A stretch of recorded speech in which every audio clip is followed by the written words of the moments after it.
तो finally guys आज चलिए रिएक्ट करते हैं भारत की खोज पे और उसको ड्रामा कैसे भारत को खोज किया था। चलिए वीडियो देखते हैं, उस पर रिएक्ट करते हैं। ओरिजिनल वीडियो हमारा डिस्क्रिप्शन में लिंक दे दिया हूँ, आप लोग वहाँ से जाके देख सकते हो। तो चलिए वीडियो को शुरू करते हैं। 1 2 3।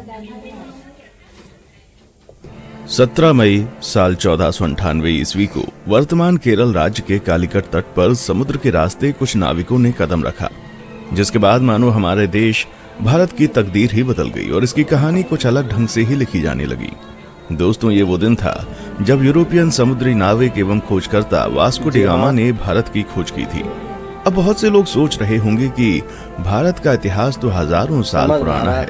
सदियों से यहाँ पर जनपद, मौर्य साम्राज्य, गुप्ता साम्राज्य और दिल्ली सल्तनत के आदि राजाओं ने यहाँ पर राज किया था। तो फिर कोई कैसे भारत की खोज 1498 ईस्वी में कर सकता है?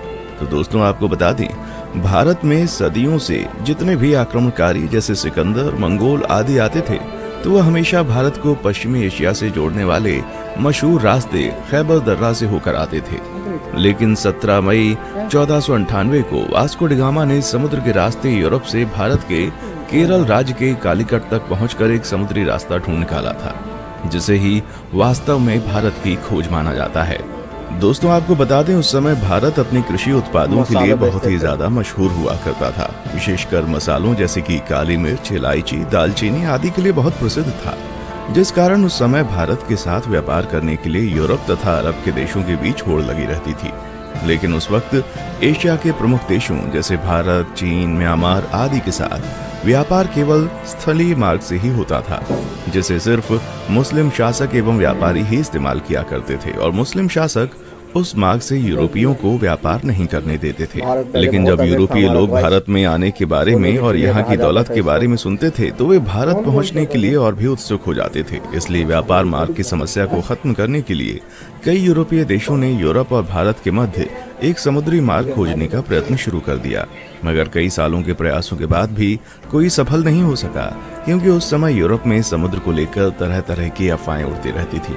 जैसे कि कई लोगों का मानना था, अगर समुद्र में नाव को बहुत दूर तक ले गए तो नाव समुद्र के अंतिम छोर पर जाकर गिर जाएगी। इसलिए कुछ नाविक समुद्र में बहुत लंबा सफर नहीं करते थे। लेकिन फिर 1960 के दशक में पुर्तगाल के शहर सीन्स में जन्मे वास्को डी गामा ने भारत का समुद्री मार्ग ढूंढकर यूरोप के सामने व्यापार का एक नया दौर शुरू कर दिया और हमेशा के लिए इतिहास के पन्नों में अपना नाम दर्ज करा लिया। कैसे शुरू हुआ था भारत को खोजने का सफर? दोस्तों, वास्को डी गामा का जन्म 1960 के दशक के आसपास ही पुर्तगाल के सिंस में हुआ था। उनके पिता एस्टेवा भी एक अच्छे नाविक एवं समुद्री खोजकर्ता थे। वास्को डी गामा का सारा बचपन अपने पिता के साथ एक नाविक और यात्रा के माहौल में बीता था। फिर सन 1480 में वास्को डी गामा ने अपने पिता का अनुसरण करते हुए पुर्तगाली नौसेना में वो शामिल हुए। यहीं पर उन्होंने नौचालन का एक एडवांस तरीका और लंबी समुद्री यात्रा करना सीखा। फिर उस समय पुर्तगाल के राजा हेनरी, जिन्हें हेनरी द नेविगेटर के नाम से भी जाना जाता था, उन्होंने उत्तर और पश्चिम अफ्रीका में कई सफल समुद्री यात्राओं तथा खोजों को आर्थिक सहायता एवं संरक्षण प्रदान किया था, जिस वजह से बहुत से नाविक नए नए द्वीपों को ढूंढने की कोशिश किया करते थे। इसी के चलते 1487 में पुर्तगाल के ही एक प्रसिद्ध खोजकर्ता बार्टोलुम डायस ने अफ्रीका के दक्षिणी सिरे तक यात्रा करके ये पता लगा लिया था कि हिंद महासागर और अटलांटिक महासागर एक दूसरे से जुड़े हुए हैं। जिसके बाद डी गामा, जो समुद्री यात्राओं एवं खोजबीन में गहरी दिलचस्पी रखता था, वो जानता था कि यदि हिंद और अटलांटिक महासागर अफ्रीकी भूमि के अंत में जुड़ते हैं तो वो अफ्रीका से दूर दक्षिणी कोने पर मौजूद केप ऑफ गुड होप के माध्यम से भारत तक पहुंचने का मार्ग खोज सकता है। जिसके बाद 8 जुलाई 1497 को वास्को डी गामा ने 4 जहाजों और 170 आदमियों के दल के साथ पुर्तगाल के लिस्बन शहर से अपनी यात्रा शुरू की। वो खुद 200 टन वजनी सेंट गैब्रियल नामक जहाज में सवार हुआ और अपने छोटे भाई पाउलो को सेंट राफेल नामक जहाज का नेतृत्व सौंप दिया। फिर कुछ दिनों के बाद उनका जहाजी बेड़ा इस समय के मोरक्को देश के निकट स्थित कैनरी द्वीप से गुजरते हुए केप वर्दे द्वीप समूह पहुंचा और वहीं 3 अगस्त तक रुका रहा।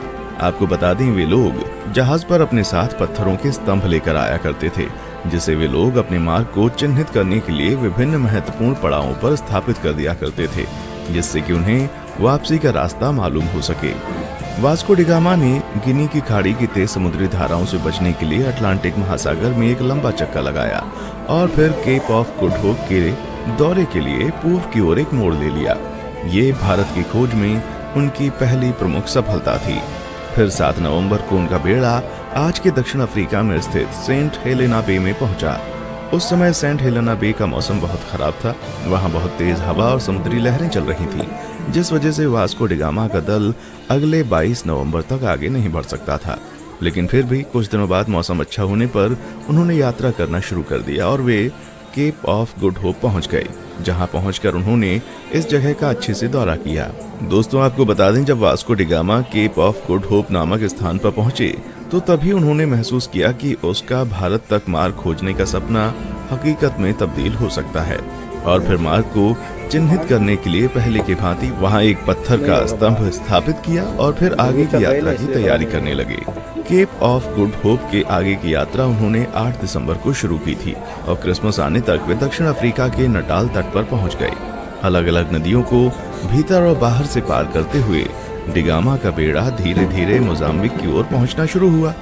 इस बीच वे लगभग 1 महीने तक कहीं पर रुके और जहाजों की मरम्मती का काम किया। फिर 2 मार्च 1498 को डी गामा का बेड़ा मोजाम्बिक द्वीप पर पहुंच गया। जब डी गामा अपने दल के साथ मोजाम्बिक की धरती पर उतरा और वहां के निवासियों से मिला तो उन्हें लगा कि ये पुर्तगाली जहाजी भी उन्हीं की तरह मुसलमान है, इसलिए उन लोगों ने उनकी खूब मदद की। डी गामा का मोजाम्बिक में पड़ाव डालना काफी उपयोगी सिद्ध हुआ। वहां उसे समुद्र के किनारे बंदरगाह पर सोने, चांदी तथा मसालों से भरे हुए 4-5 जहाज दिखाई दिए। उसकी मुलाकात ऐसे स्थानीय लोगों से भी हुई जो कभी कभी भारतीय समुद्री तटों की यात्रा करते थे। इससे वास्को डी गामा को पूरा विश्वास हो गया कि वो उचित दिशा की ओर आगे बढ़ रहा था। उसे उस दिशा को समझने में भी मदद मिली जिधर अब उसे आगे बढ़ना था। फिर 7 अप्रैल 1498 को उनका बेड़ा मोम्बासा में प्रवेश कर गया तथा यात्रा के एक और महत्वपूर्ण ठहराव मोम्बासा के ही मालिंदी में लंगर डाल दिया। मालिंदी में डी गामा की मुलाकात कांजी मालम नामक एक ऐसे गुजराती नाविक से हुई जो भारत के दक्षिण पश्चिम तट के कालीकट जाने का मार्ग जानता था।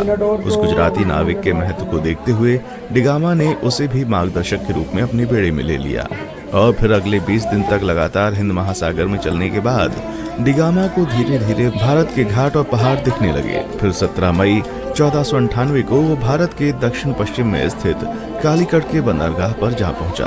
कालीकट में स्थानीय राजनयिकों द्वारा वास्को डी गामा का काफी अच्छी तरह से स्वागत किया गया। वो यहाँ लगभग अगले 3 महीने तक रहा और भारत के बारे में बहुत सारी महत्वपूर्ण जानकारियां इकट्ठा करता रहा। दोस्तों, वास्को डी गामा के भारत आने और उसके कालीकट में उतरने के बाद भी कई ऐसी घटनाएं हुई जिसके बारे में अभी भी लोगों में सहमति नहीं हो पाई है, लेकिन हम अपने किसी और वीडियो में उसके भारतीयों के साथ किए गए जुल्म और अत्याचार पर अलग से वीडियो बनाएंगे। इस वीडियो में हम सिर्फ उसकी यात्रा पर वीडियो बना रहे हैं। दोस्तों, यहाँ 3 महीने रहने के बाद वास्को डी गामा 2 साल से अधिक समय की यात्रा करते हुए 18 सितंबर को पुनः लिस्बन लौट आया। इस दौरान उसने लगभग 38,600 किलोमीटर की यात्रा की थी। और दोस्तों, आपको बता दें कि इस लंबी साहसिक यात्रा में उसके कुल 170 साथी थे, जिसमें से 116 की यात्रा के दौरान मृत्यु हो गई थी। वास्को डी गामा की इस उपलब्धि से पुर्तगाल के राजा बहुत खुश हुए थे तथा उन्होंने उसे दूसरी बार फिर से 1502 में भारत की यात्रा पर भेजा था। इतिहासकारों का मानना है जब डी गामा विभिन्न प्रकार के भारतीय मसालों और रेशम के साथ अपने देश पुर्तगाल लौटा तो उसने केवल मसाला बेचकर ही यात्रा पर खर्च किए गए पैसों से 4 गुना ज्यादा पैसे कमा लिए थे। दोस्तों, फिर 1524 में वास्को डी गामा की मृत्यु कालीकट में ही तब हो गई जब वो अपनी तीसरी यात्रा पर भारत आया हुआ था और कई इतिहासकारों के मुताबिक उसकी मृत्यु का कारण मलेरिया था। दोस्तों, जब डी गामा ने यूरोप और भारत के बीच का समुद्री मार्ग खोज लिया था तब डी गामा का नाम पूरे यूरोप में बहुत मशहूर हो गया था और उसकी उस साहसिक यात्रा की चर्चा सभी यूरोपीय देशों में होने लगी थी तथा धीरे धीरे अन्य देशों ने भी उसी खोजे गए रास्ते से अपने अभियान भारत भेजने शुरू कर दिए थे, जिस वजह से पुर्तगालियों के बाद डच, डेनिश, ब्रिटिश और फ्रांसीसी भी भारत आना शुरू हो गए थे। उसके बाद आगे के दशक में भारत में जो भी हुआ वो हम अच्छे से जानते हैं कि कैसे भारत इन यूरोपीय देशों की कॉलोनी बन गया। दोस्तों, आज के लिए बस इतना ही। फिर मिलते हैं एक और वीडियो में। तब तक आप हमारे चैनल को लाइक, शेयर और सब्सक्राइब जरूर करें और आप किस टॉपिक पर वीडियो चाहते हैं नीचे कमेंट सेक्शन में आकर बताएं। देखने के लिए शुक्रिया।